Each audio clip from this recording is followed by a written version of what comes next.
So why choose a uni? At least the way I was trained, I finished my residency, as I mentioned, in 2001, and at that point we weren't doing opening wedge osteotomies, and I certainly saw my fair share as a resident of complications related to lateral-based tibial osteotomies. Now that we've got stiffer plates and locking screws, it's become a little bit more reliable, but generally it's still not in common practice, I would say, around the country, more at academic institutions in the United States.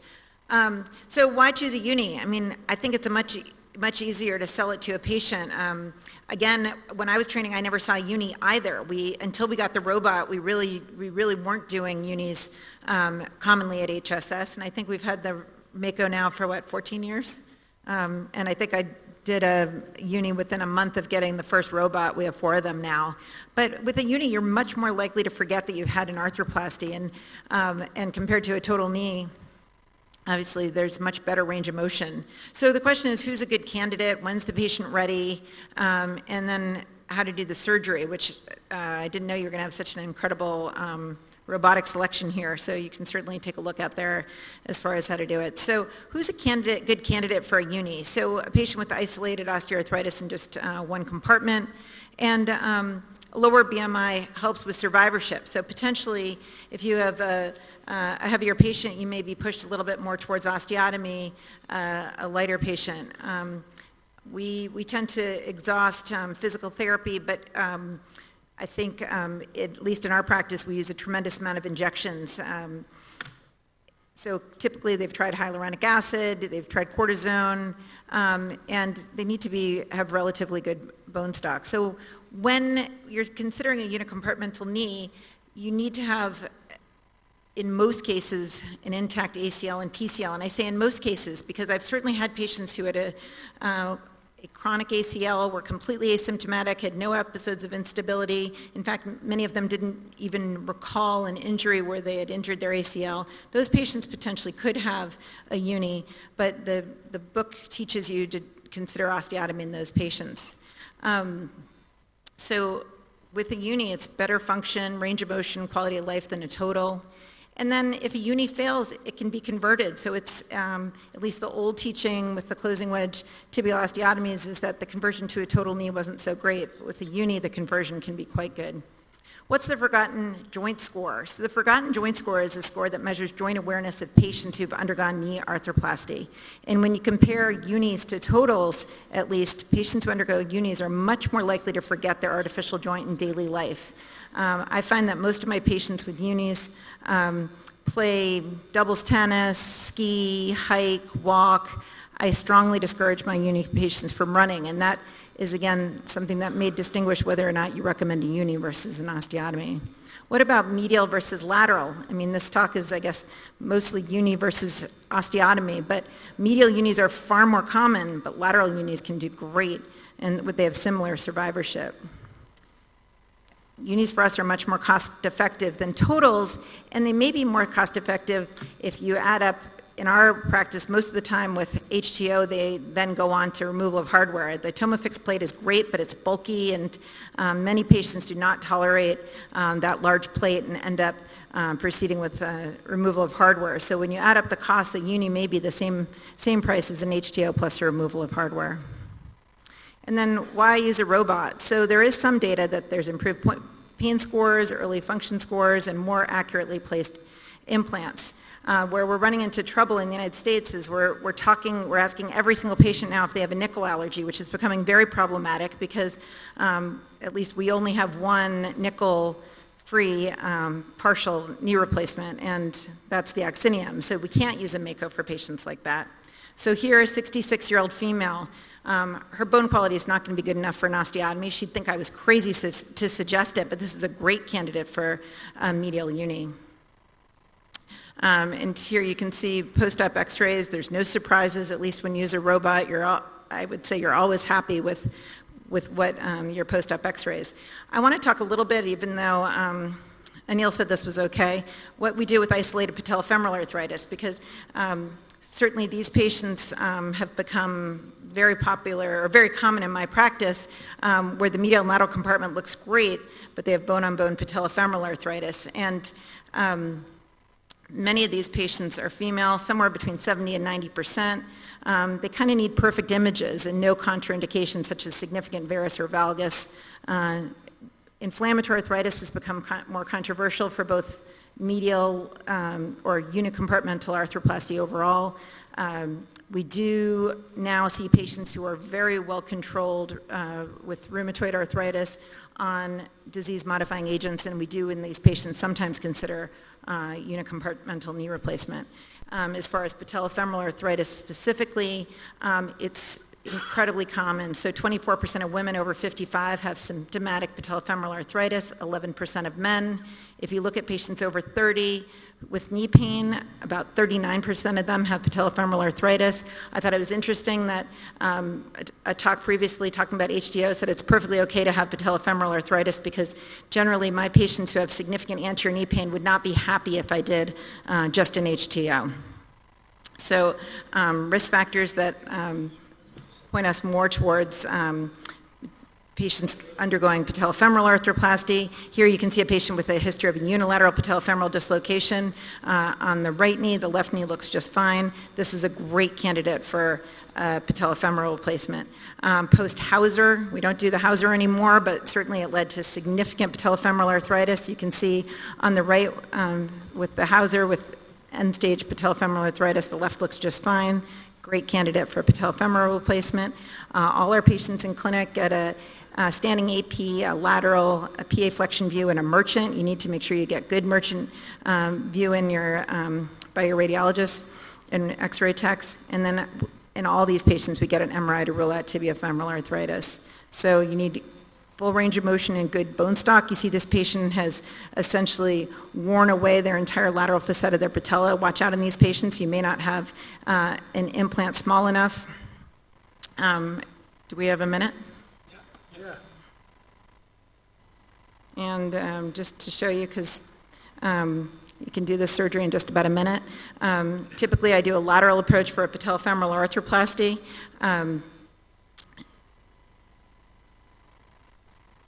I typically check with calipers, not that I'm trying to reproduce the thickness, but I want to know in advance if I have a 10 millimeter lateral facet, because I'm going to be very careful. I like to use the patellar reamer, especially with these tiny incisions. It's hard to get the saw in, especially with the sclerotic bone. Otherwise, the patella preparation is exactly the same as with the pretty much every total knee system. I mark Whiteside's line. In very dysplastic patients, you really have to pay attention to how much you're going to externally rotate the implant. So the way I draw my lines to begin with, I'm somewhat planning rotation of my implant. It's an intramedullary guide with this system, and you can see an anterior cutting guide.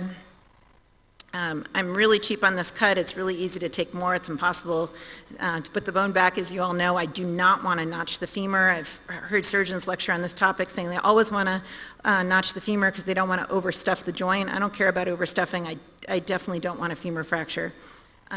This system is a reaming system to ream out the trochlea. It really provides the most perfect transition between the implant and the lateral femoral condyle. This is just 3 peg holes and a notch for the distal aspect of the implant, and then basically you're done. The surgery usually start to finish is about 25 to 30 minutes, immediate weight bearing, and if in the future they develop medial or lateral OA, you can always add a second uni. That would never be my plan, but those patients have done quite well, and this is just the trial implant.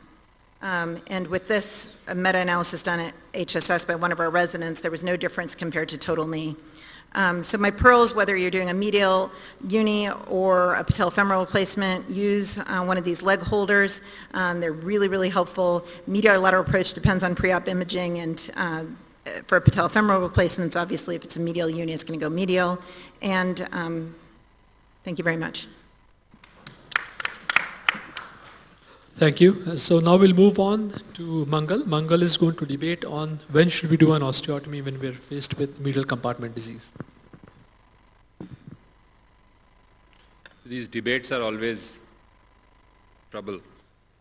In the BOS or the IOA, when we do a debate, it's literally a fight. But since she's a guest, we have to treat her with respect.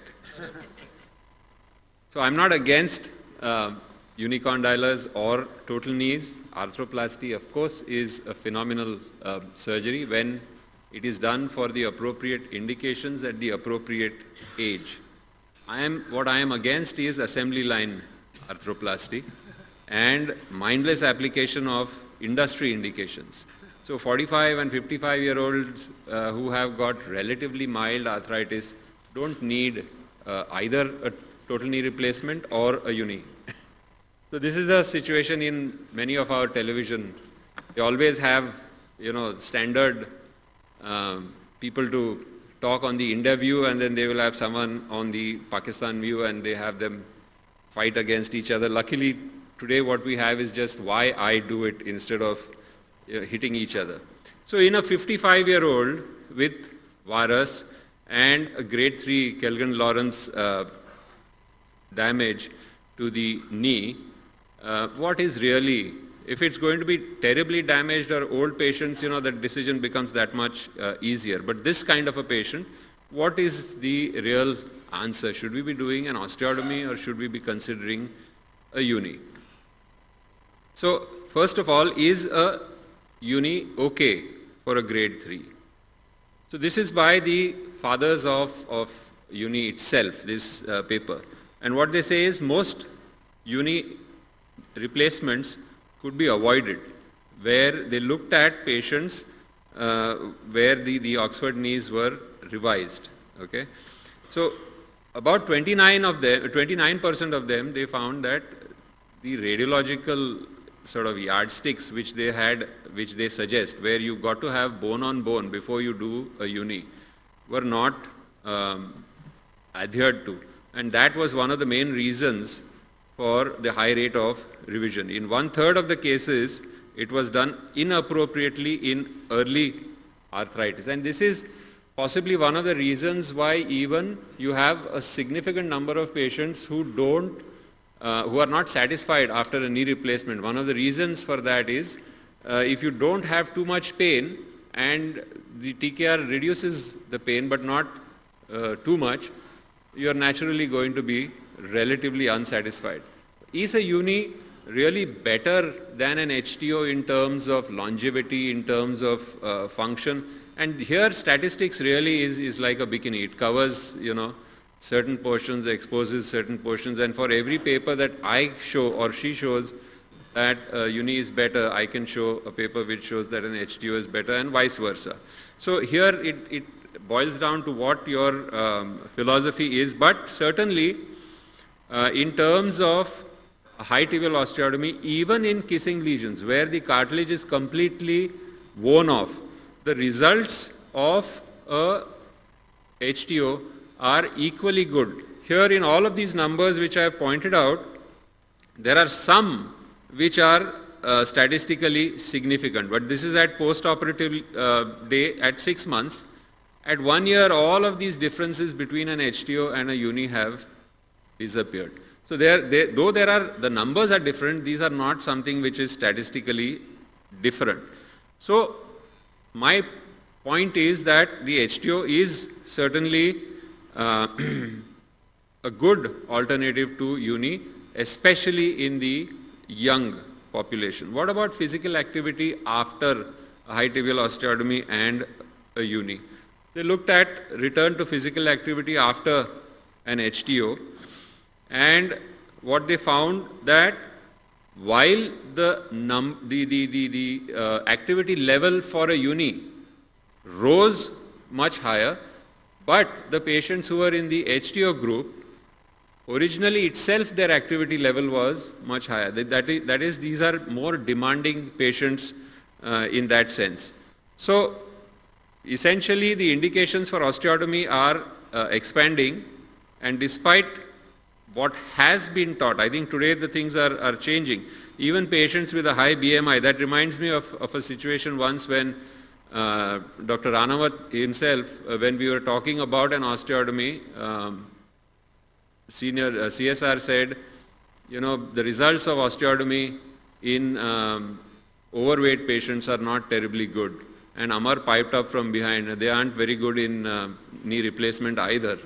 So that holds true to that extent for both. What are the results of a knee replacement after an HTO or a uni? Because this is one of the big bugbears.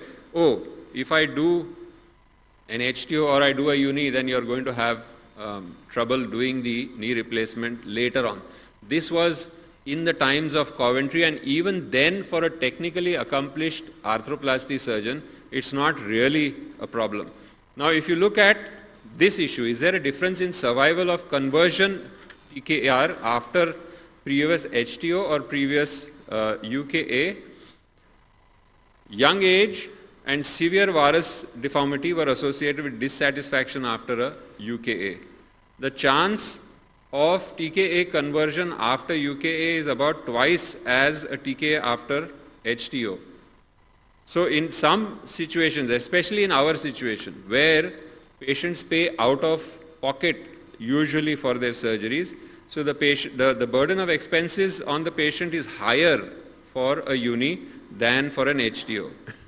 So really speaking, in the majority of our cases, is a unicondylar appropriate in terms of cost, in terms of experience of the surgeon? You know that you get better results when you're doing X number of cases, and the infrastructure that we want. We are going to see a large number of infected, we do see already a large number of infected revisions in comparison to the West. So what's the survival after a previous uni compared to a HTO? Significantly inferior survival of TKA following uni compared with TKA following HTO.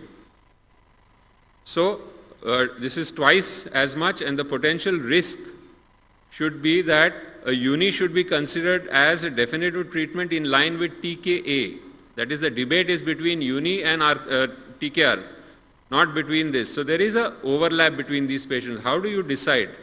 So for a UKA, I would say generally an older patient, 60, 65 plus, especially if that patient is a female, and a severity of Kelvin-Lawrence score of 4 or more with anteromedial wear. If the TBVA is more than 5, even in all of these patients where what seems to be a bone on bone, I would still do an HTO, and the moment the alignment is corrected, that so-called wear on the medial side, that opens up once the alignment has been corrected. In a patient like this, who's 60 years old with TBVA which is small, she has some previous malignancy which is under treatment, she's an NRI and therefore difficult for those kind of situations, especially when the TBVA is low, I would consider adequate or appropriate for a UKA. So the historical results of HTO are not valid anymore. HTO does work in older ages with more damage also. In our population, especially with a higher TBVA, you should consider that. Results are equal, revision is possible, and there is no reason to replace all damaged knees unless they are damaged beyond a certain level. Thank you.